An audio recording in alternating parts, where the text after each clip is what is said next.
guys showed me a tweet yesterday from Muffet McGraw, our friend, and she went scorched earth on UConn, saying that she believes UCLA should be the #1 team in the country.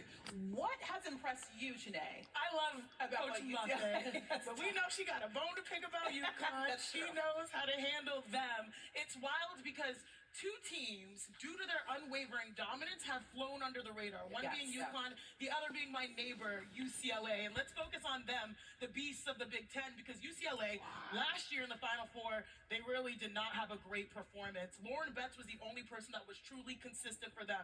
It does not matter. They have improved this year with multiple new additions. And if you think about it, the addition of Gianna Neepkins, that's what they kind of needed. They needed more offense. So overall, Lauren Betts, the beast, the most double player in the nation, now has options. Kiki Rice shooting 40, or what is it, 50, 39, 89 from the field. Hawkins 40% for three. You look at the Big Ten, it's going to be a tough environment. It's going to be a tough environment in Indianapolis. I know there's a ton of Iowa fans in that building. Welcome back to the ESPN College Game Day Live from Greensville, South Carolina. Iowa. Now that was a home game for UCLA, so it was a little bit harder for Iowa to get buckets. When you think about this UCLA team, they had so many players in double-figure scoring. They got 22 points off the bench from Dugalich. So this UCLA team, they have so many offensive options. When you think about it, they had 56 points in the paint and shot 58% from the field against Iowa in that matchup. So Iowa defensively, they're going to have to try and figure out some things to try and disrupt this UCLA team so they're not clicking on all cylinders. They also have moves. That was my favorite video of the week. Lauren Betts and company. They were at half court doing a cute little cheerleading dance.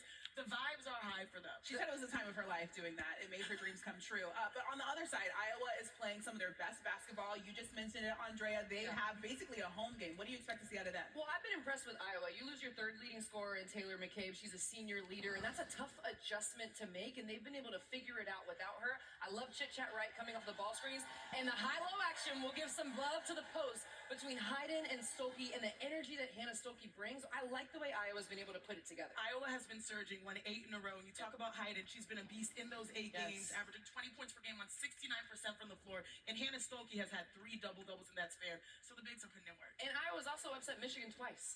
So they've got some confidence going into this matchup, and they should have it. They've earned it. I like that you use the word confidence because Ava Hayden said that she feels like they're playing their most confident at this point in the season. They're hoping to just build on that. All right, now it's time for the Women Watch presented by Principal as we look at the top 15 ballot for the women's side. 3 players on the ballot will share the court today in Green Bowl. That's Maddie Booker, Joyce Edwards, and Rory Harmon. Andrea, who do you have your eye on for Player of the Year? Yeah, I have my eye on Sarah Strong, and I know there are going to be a lot of people that talk about UConn's schedule, and I understand that, but you cannot knock efficiency. And what Sarah Strong is able to do inside the paint and beyond the three-point line, she is shooting 60, 40, 88.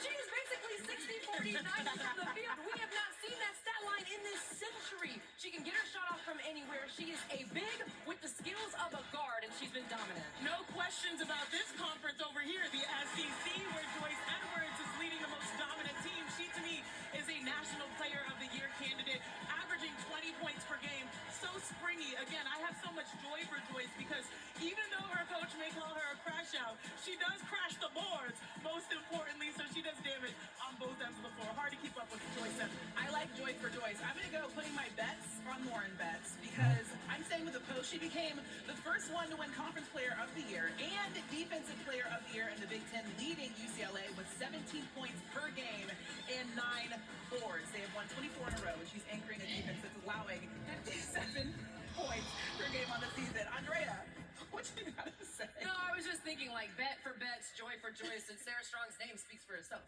She's strong. She's the ultimate I player. got so excited my voice I was cracked. going to say, is your voice? Can we talk about in the break how you guys are matching and I didn't get the memo? Yeah, you missed it. But blue is a good compliment to our colors right now. Okay, that works.